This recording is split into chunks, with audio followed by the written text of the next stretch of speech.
So you got Tennessee and you got Kentucky. That's the truth.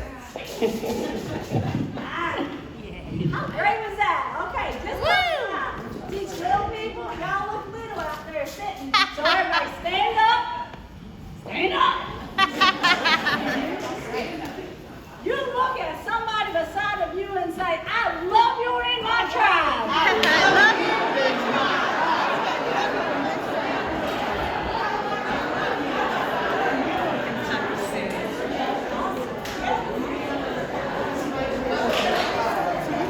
Now turn yourself around and sit down. Sit down.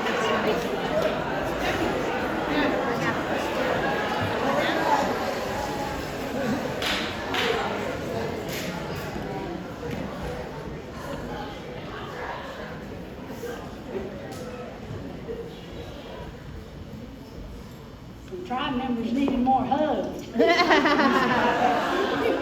one's going to stay right here with me. All right.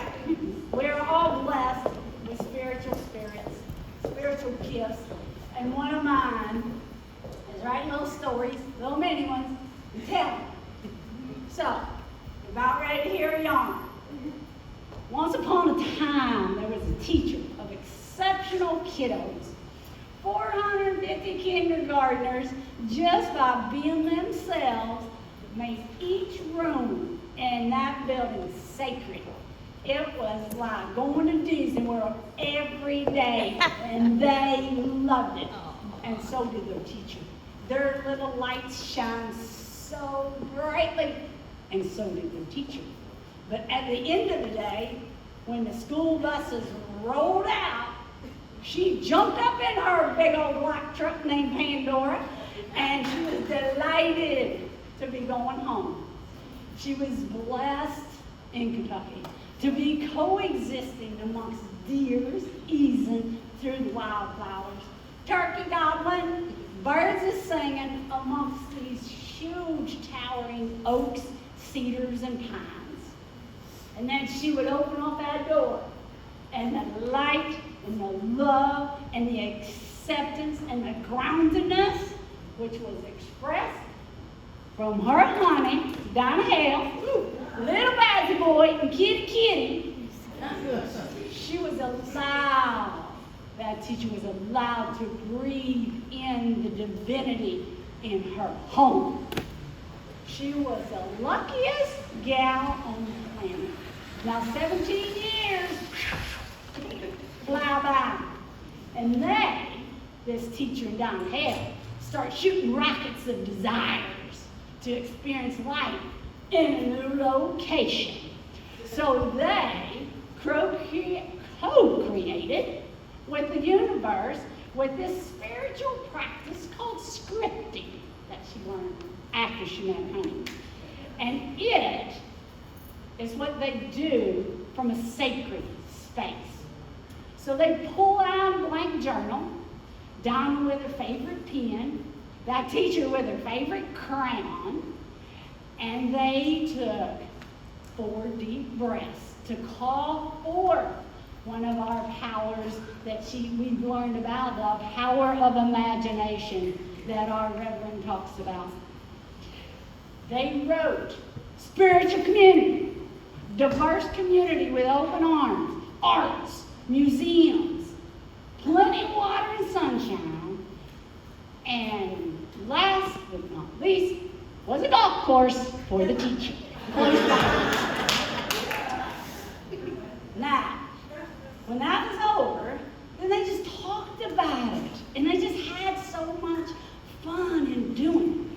Then they rolled up that, and they engaged their divine powers of release, understanding, faith, and the willingness to wait with anticipation. And then they just played. You know the next part of this story. What? Oh, I love my sister! It came to fruition! It came to fruition.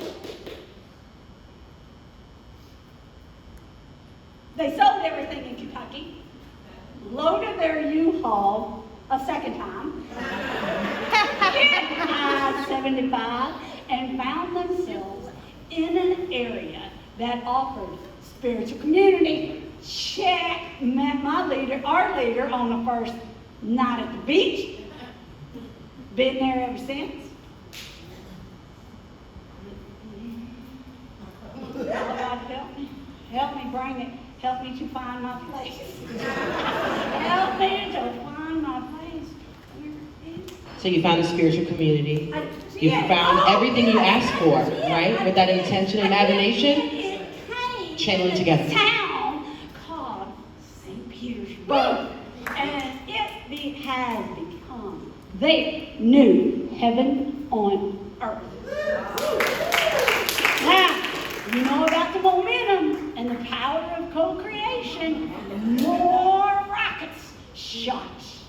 And the scripting began again.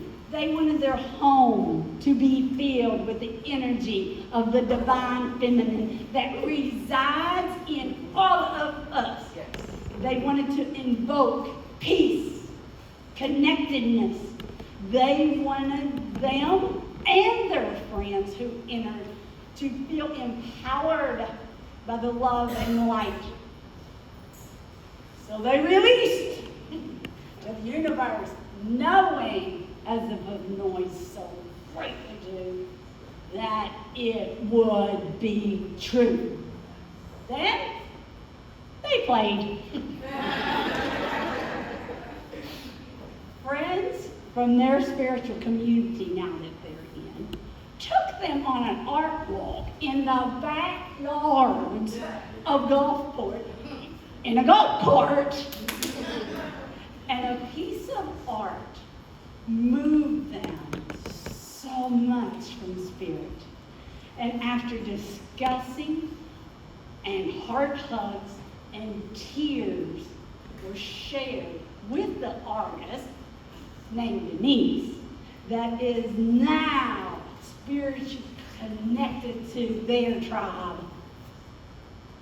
But they did not buy that piece of artwork. Their friend did. While their friend was paying for it, Donna Hale whispered to the teacher, "We'll be co-creating something big with her one day." And shortly after, Denise entered our home with lots of empty walls. But one wall, there was a paddle, an oar that was carved. And it came from a sacred trip that Donna and the teacher took to Alaska. And the paddle told the story of how the raven brought the lights to the natives of the Northwest Pacific, right? And she loved that story. Our honey loved that story, and it was read every year to every kindergarten that was in that sacred space. And so Denise was gazing at it, and then her eyes turned, and she saw the largest wall in our house. And she was looking at it, and she pointed it and said, "That's it." Now, mind you, Don Hale and the teacher saw all her artwork, and it was about this big. And the teacher said, "You ever done anything this big?" We're paying for it. And she said, with a smile on her face, shrugged her shoulders and said, "Nope." I looked at my honey, and she was already shaking her head, yes. She knew it. She knew it way back months ago. So, once again, with the powers of faith and imagination and allowing the inspiration to flow, those girls released it to Denise, knowing God would up them because it happens all the time. And then they played. A masterpiece was created. Her sacredness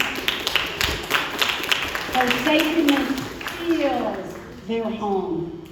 It turned an ordinary space into an extraordinary one. And spiritual awakenings happen every day. Every day.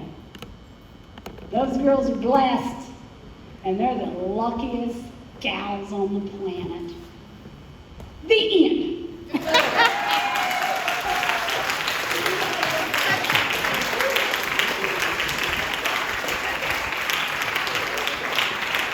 Thank you, Teacher Sue.